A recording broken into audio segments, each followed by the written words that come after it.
Improving your lighting setup is one of the fastest ways to improve your overall video quality, even more than getting a new camera or a new lens. Because when you do that, you'll probably realize that lighting is still something that you need to figure out to get the most out of your camera. As soon as you start searching for lights, you probably notice that everything is sold separately, similar to how cameras are. So in this video, we're going to go over the best tripod, the best softbox, and the best light. I've spent hundreds and hundreds of dollars over the years on all kinds of lighting options, and it's been one of the tougher things, honestly, for me to improve at if you look back at my older videos, despite all the tutorials that I've watched. So I hope that this can be the one that finally makes it click for you the way that it has for me. I'm Misbah Haque, by the way, author of Pod Mahal, and on this channel, I help you build your own table with podcasting. Also, make sure to like this video and check out the links in the description below. You can book a free podcast strategy call with me and get clarity on your next move in minutes. So anyways, let's dive into what kind of lights you want to avoid. Now, of course, there's exceptions to this rule, but in most cases, you want to stay clear of ring lights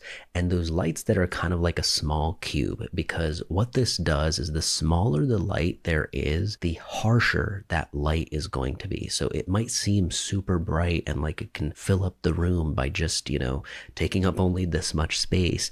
But in most cases, it's going to, just give you a harsh interrogation room look, unless, you're using it in conjunction with some other light or natural light. It's best to kind of go with some of the other options I'll mention in this video. Let's quickly talk about natural light, because it is a free option and it's something that can work for you if your environment is designed for that and you have windows that let in a lot of beautiful natural light. Now, one of the things that you're going to want to prepare for is recording during daylight hours, because for me, I have recorded, for example, during sunset time. There was plenty of sun, when I started, but hey, the recording took a little longer than I thought.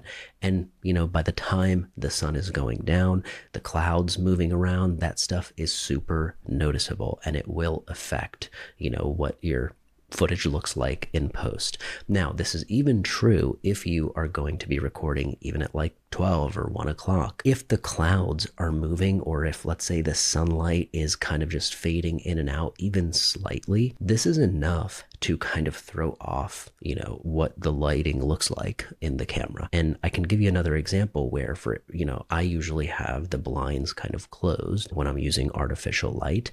And if you have the blinds facing upward when you close them, the light that peeks through and reflects onto the ceiling is enough of a light to kind of, change what your footage looks like if you're recording for a longer period of time. So when you are darkening your room and getting rid of natural light, make sure to, use a curtain or turn the blinds so that they're facing downward. So any light that's peeking in is kind of pointing down and not interfering and peeking its way into the camera and messing up what you have going on. But let's say you decide I'm in a great spot. I want to continue using natural light until, maybe I need something else.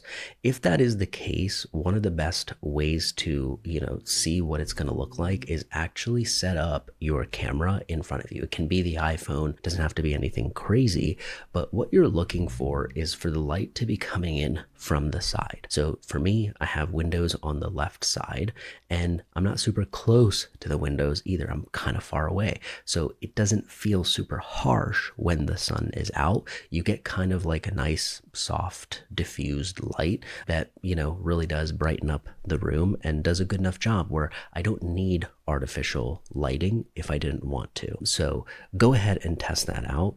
You might want to avoid just being backlit. So if you set yourself up where you've got windows behind you, in some cases that can backfire because you will look darker and the background will look brighter. So just make sure if you are using natural light to test it in a couple different scenarios. But even if you are using natural light as, majority of the time, that's your primary option, I would recommend getting well versed with artificial light options that I mentioned in this video, because, sometimes if it's a cloudy day or if it's not looking exactly like you want it to, it's nice to have the flexibility to produce the kind of lighting conditions that you want on demand. Okay, now let's dive into my recommendation for your key light. In this video, what you're seeing is a Godox SL60W. And that light is something that I got after testing several, and I really like it. But one of the things that you'll notice is in the back of this video, this warm light that is kind of shining in the background, that is actually my aperture light.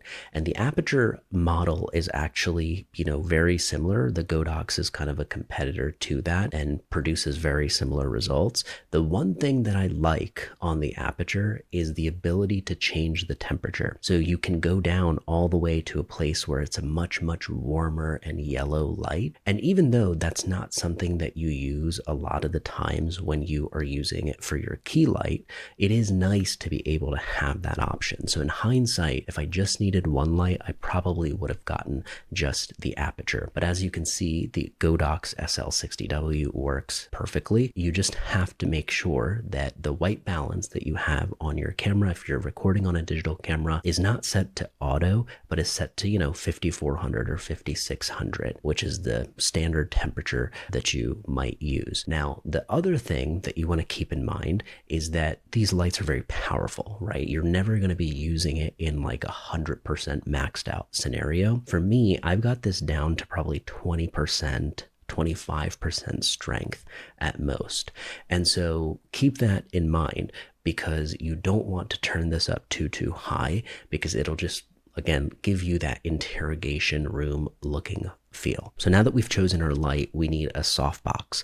The reason we're using a softbox is to diffuse the light, because, the light comes just on its own, and it does have a little, lamp attachment to it at the end. But if you just used it like that, it's way too harsh. You can see just the big circle outline of the light. It needs the softbox essentially to spread out and soften the light. And so again, I've made some mistakes with softboxes over the years as well. And I can tell you, I have that, I think it's an aperture one as well, which is, it literally feels like a planet on the solar system in your room when you are with it. That's just how big it is. And, I thought it would be cool. I thought it would be nice and fill up the room and look really professional and all that kind of stuff. But it wasn't really a good idea. That is the one purchase I regret. I wish that I had just stuck with the original softbox that I got, which is the small rig one that I have linked in the description below. Now, what I find about the small rig one is that it is perfectly big enough. It's not too big, it's not too small, where it diffuses the light in a way that isn't just lighting up and, flooding your background, because you want to light the subject, not the background. And that's a mistake I made early on a lot, where I would try to brighten up the entire room as much as possible.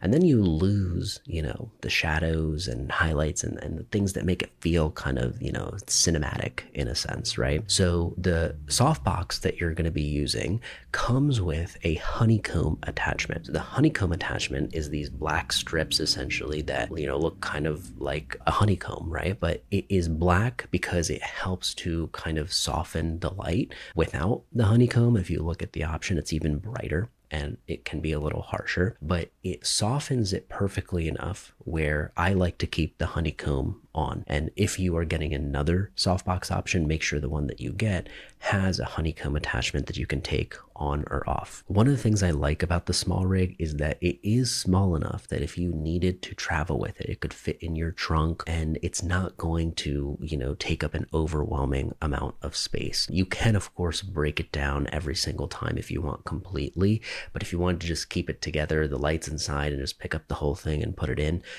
it's small enough to do that, but big enough to serve the purposes of what we need for lighting. If it was any bigger, see how these shadows that are kind of created right here, it wouldn't be there. It would be kind of peeking into the background. So now that you have your light and now that you have your softbox, the final piece that you need is going to be a tripod. Now, the tripod options, there's so many out there. You can get a cheaper plastic version for like $20. There's, that option on Amazon. There's the newer option, the brand that makes the lights as well. They have a great plastic version too. But one of the things you're going to run into with the plastic ones is that they can topple over when they are top heavy. So if you are angling it too much or you are pointing it downwards a little too much, you need sandbags or something to kind of keep the whole thing down. But what I find is that it is nice for portability and for travel. It's super light, and it, can come down just like, those tripods that hold your iPhones do. So now that you've got your light and now that you've got your softbox, the final piece to this puzzle is a tripod. Now, the tripod is something that you can go with a plastic version, or you can go with a heavier duty type C-stand. Now, both have their pros and cons. Of course, the plastic version is cheaper. You can get the basic ones for like 20-30 bucks. But then there is a newer branded option that is pretty good that I find still has some of the same issues that come with plastic ones, which is when you have a light that is angled too much downward or a little too top heavy, you need sandbags to keep the bottom legs down, or else it is going to topple over. But the trade-off is that if you are traveling with the tripod and you're breaking things down, it is extremely portable and easy to do that. But if you want the heavier duty option, which I have as well, and I definitely recommend if you are not going to be traveling with it, because when you travel with it, it is kind of heavy and you do have to break it down into multiple parts in order to probably make it fit in most vehicles. But the tripod that I'm talking about is the newer C-stand. And the C-stand is essentially something that, if you have seen like professional TV studio setups, and sometimes in podcast recording studios as well, where if you're not using a mic right here, you've got a boom arm mic that is above you, above the camera, line where you can't see it, but it's directly above me. And so you wonder, how do they get that mic to hang up there? Of course, you have a human that can hold it for you like they do on movies and high-end production sets, but in most cases where you are operating solo, what you can replicate that with is a C-stand. And the C-stand is something that essentially just, it has kind of like the ability to go 90 degrees. So it can go straight up, and then something can hang over you just, 90 degrees. You're not going to be using the light in that setup. You're going to have it probably angled like this. Okay. So this is probably what it's going to be like.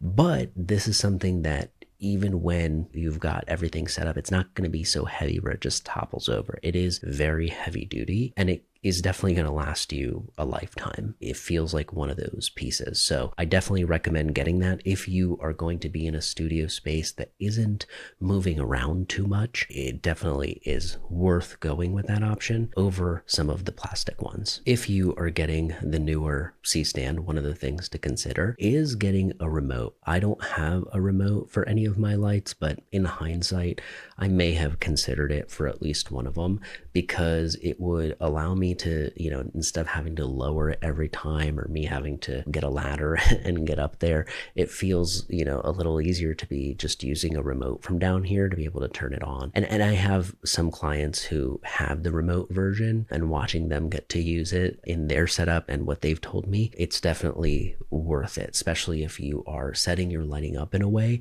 where it's not always going to be, you're not trying to mess with it too much. You don't want to move it around too much. You don't want to lower it. You want to kind of keep it where it is so that you can sit down in your space and go for it. If that's you, then I think consider the remote that might come with either one of these lights. One of the things I did want to mention is with the softboxes, you do have the round option, and then you do have rectangles. I've had the rectangle options as well. I've tried them in multiple scenarios. I personally don't like them as much. I think you can get away with it if you already have it, you can make it work. But in many cases, it is sometimes too big, where I find that the rounded version is the perfect size, where again, there's not too much light spill, right? It's not kind of exceeding beyond the areas that I want it to. So as you can see in how I have it set up right now, I bet you if I had the rectangle one, it would go back a little further. And not that I couldn't manipulate it and move it back a little more to make it work, but I just feel like it would be a little more annoying. And I haven't seen the honeycomb diffuser options as much with the rectangular softboxes. I'm sure they exist, but I find that they're pretty nice and compatible with the circular ones. So I would recommend sticking with the small rig option unless, you have this preference to go with the rectangular one, but I wanted to make sure to point it out. So I hope this this was useful in helping you figure out the right setup for your podcast, make sure to book a free strategy call with me if you need a hand with starting or growing your show. You can do that in the description below, and you can also check out all the equipment that I mentioned in the description as well. I appreciate you hanging out. Make sure to like this video. It helps a ton, and leave a comment and let me know what you thought. I always appreciate hearing from you. And if you book a call, I'm looking forward to connecting with you. Thanks again for hanging out, and I'll see you on the next one.